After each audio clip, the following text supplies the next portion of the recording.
প্রতিদিন এরকম ফল খেতে আর ভালো লাগে না। একটু অন্যরকম যদি খাবার খাওয়া যেত তাহলে মন্দ হতো না। কি যে খাবো বুঝতেই পারছি না। অন্যরকম খাবার? অন্যরকম খাবার কি আছেই বনে? আমার তো মনে হয় না। সারাদিন বাদাম ফলমূল খেয়ে জীবন কাটাতে হচ্ছে, অন্যরকম খাবার কোথা থেকে পাবো? আমি বরং নদীর জলই যাই, সেখানে অনেক খাবার আছে, আর ওগুলো আমি খেতে পারবো। আরে হ্যাঁ বোকা খরগোশ, তুমি যদি একটু মাছ এনে দিতে তাহলে অনেক ভালো হতো। অনেকদিন থেকে মাছ খাওয়া হয় না। এক কাজ করো, তুমি বরং আমাদের জন্য একটু মাছ পেড়ে নিয়ে আসো। না না না, মাছ মারা যে অনেক কঠিন, আমি তোমাদের জন্য মাছ মারতে পারবো না। এই সামান্য কাজটা কিনা তুমি আমাদের জন্য করতে পারলে না? যাও, তোমার সাথে আমরা কেউ আর কথাই বলবো না। এ কথা শুনে কচ্ছপ সেখান থেকে চলে এলো, আর তখনই তারা একটি ঘোষণা শুনতে পেল। আজ বাঘ বড় বজ্র নিজ হাতে বেগুন ভাজা করবেন, আর সেখানে সবাইকে আমন্ত্রিত। বনে যারা যারা আছে সবাই বিকেল বেলা বাঘ বড়র গুহার সামনে পৌঁছে যাবে। কি রে, তোরা শুনতে পেলি তো? ওই শিয়াল যে একটা ঘোষণা দিল যে বাঘ বড় বেগুন ভাজা রান্না করবে, আর সেখানে নাকি সবাই আমন্ত্রিত। চল চল, আমরা বরং সেখানে যাই। আরে তাহলে তো অনেক মজা করে বেগুন ভাজা খেতে পারবো। আর যে দেরি সইছে না, চলো চলো।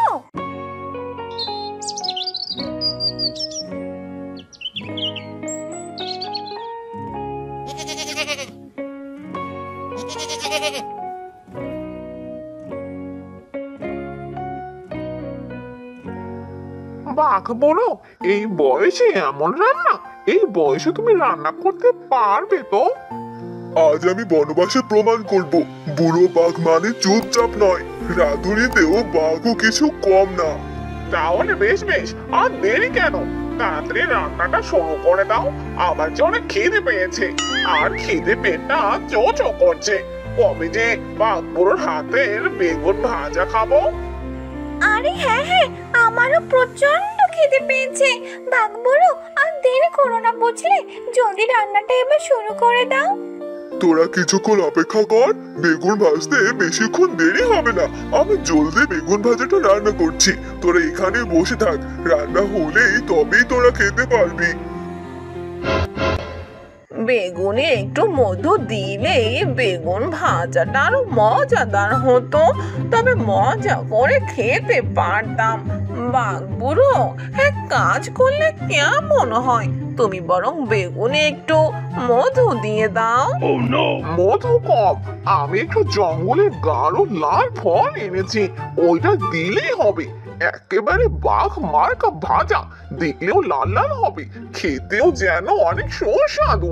তুমি বরং ওই ফলটাই দিয়ে দাও। ঠিক আছে, দাও দাও, ঢেলে দাও, যা ইচ্ছে সব দিয়ে দাও। তোমাদের মনের মতোই করে তো আজকে রান্নাটা করা হবে। তাহলে একটা কাজ করো বাঘ বুড়ো, আমি না বাদাম নিয়ে এসেছি, তুমি বেগুন ভাজাতে এই বাদামগুলো দিয়ে দাও, তাহলে বেগুন ভাজাটা আরো মজাদার হবে। এরপর সেখানে থাকা সবাই এক এক করে তাদের মন মতো যা ইচ্ছে দিতে লাগলো। এরপর বাঘ আস্তে আস্তে সে বেগুনগুলো ভাজতে লাগলো। আমার বেগুন ভাজা হয়ে গেছে, এবার আয় আয়, তোরা একটা একটা করে বেগুন ভাজা নিয়ে যা তো। সেখানে থাকা শিয়াল, খরগোশ, কচ্ছপ, টনি, বানর, সাপ, হাঁস সবাই এলো, আর একটা একটা করে বেগুন ভাজা নিয়ে গেল। আহা, কি দারুণ সুগন্ধি বেরিয়েছে, খেতেও নিশ্চয় অনেক মজা হবে। তোরা সবাই খাওয়া শুরু করে দে। বেগুনের সাথে যা মেশানো হলো সেটা মধু নয়, গাছের আঠা, যার জন্য সবাই যখন সেই বেগুনের ভাজাটি মুখে দিতে লাগলো সবার মুখ সেই আঠার জন্য এলো। আর কচ্ছপ বেগুনের সাথে দিয়েছিল বেগুনি রঙের কচু, যার জন্য সবার গলা চুলকাতে লাগলো। আয় আয়, মুখে জিভ গলে গেল, জিভ আটকে গেল, তাতে বেগুনের সাথে কচু ছিল বুঝতে পারিনি বটে। সবাই এই বুড়ো বাঘের কাছ থেকে যেমন বেগুন ভাজা খেতে চেয়েছিলি, দেখ এবার কেমন লাগে। তোদের নিজেদের ভুলের জন্যই আজ তোরা এরকম খাবার খেলি। এবার তো কথাও বলতে পারবি না, মুখ যে আটার জন্য বন্ধ হয়ে আছে। ভাগ্যিস আগে আমি তোদেরকে খেতে দিয়েছিলাম, যদি আমাকে খেতে হতো তাহলে তো আমার মুখটা বন্ধ হয়ে যেত। এই বুড়ো বাঘ এখন থেকে শুধু গল্প বলবে, রান্না নয়। হ্যাঁ হ্যাঁ বাবু বুড়ো, তুমি বরং আজকে থেকে গল্প শোনাইও, তবু আমাদের জন্য আর রান্না করো না। তোমার হাতের রান্না খাওয়ার থেকে মরাই ভালো। এবার তো বুঝলে, এবার এখান থেকে সবাই চলে যা। আজকের পর থেকে আমি রান্না করা ছেড়ে দিলাম। আজকে থেকে আর কোনো রান্না নয়, গল্পই হবে আমার জীবন সঙ্গী। বেগুন নয় বেগুনি কচু, ভাজা খেয়ে মাথায় জাল আর উঁচু। বাঘ বুড়ো রান্নার কাজে মনে সবার 12টা বাজে।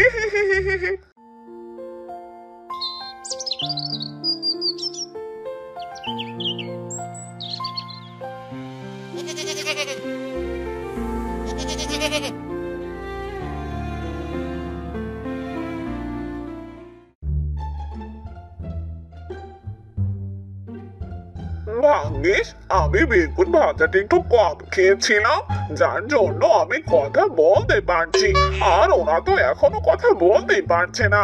কি যে হবে ওদের। আমি বরং এই কথাটা সিংহ রাজাকে বলে আসি।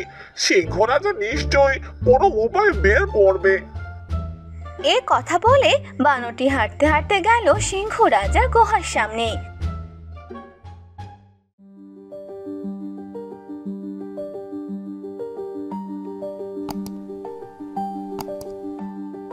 গিয়ে দেখতে পেল সিংহ রাজা বাহিরে বসে আছে।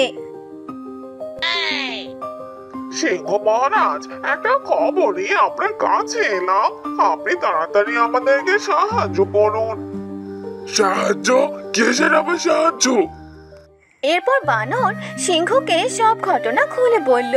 এসব শুনে সিংহ বলে, এটা যে অনেক বড় একটা বিপদ। সবার মুখ থেকে এই আটা বের করতে হবে। আমাদের ভাল্লুকের কাছে যেতে হবে, ও এগুলোর ঔষধ বানাতে পারে। চল তাহলে আমরা ভাল্লুকের কাছে যাই। এখানে যে আর সময় নষ্ট করা যাবে না। এরপর সিংহ আর বানরটি হাঁটতে হাঁটতে গেল ভাল্লুকের কাছে।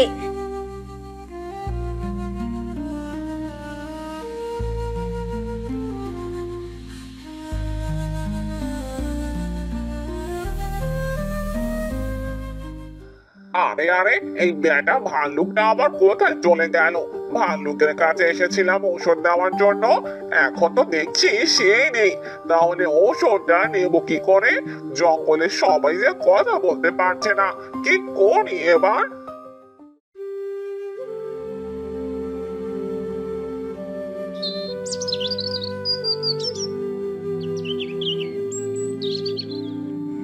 আরে আরে, তোমরা এখানে কি করছো?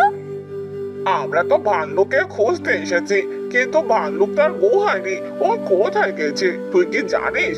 আর তুই কিনা কথা বলতে পারছিস? হ্যাঁ হ্যাঁ, আমি কথা বলতে পারি তো। আমি ওই বুড়ো বাঘের রান্না করা বেগুন ভাজাটা একদম খাইনি, যার জন্য আমার কিছুই হয়নি। আমি কথা বলতে পারি, আর যারা যারা খেয়েছে তারা তো কথা বলতেই পারছে না। হ্যাঁ হ্যাঁ ঠিক আছে, তবে এখন আমাকে বল ভাল্লুক কোথায় গেছে? ওর কাছ থেকে যে আমাদের ঔষধ বানিয়ে নিতে হবে আর সবাইকে খাইয়ে দিতে হবে। সেসব কথা বলতে না বলতেই সেখানে ভাল্লুক চলে আসে, আর সিংহ, বানর, টুনি পাখি তার কথা জানিয়ে দেয়। এরপর ভাল্লুক কিছু ঔষধি পাতা, গাছের ডাল আর গাছের শিকড় দিয়ে একটি ঔষধি রস বানিয়ে দেয়। এরপর সেই ঔষধি রস নিয়ে তারা সবার কাছে যায়।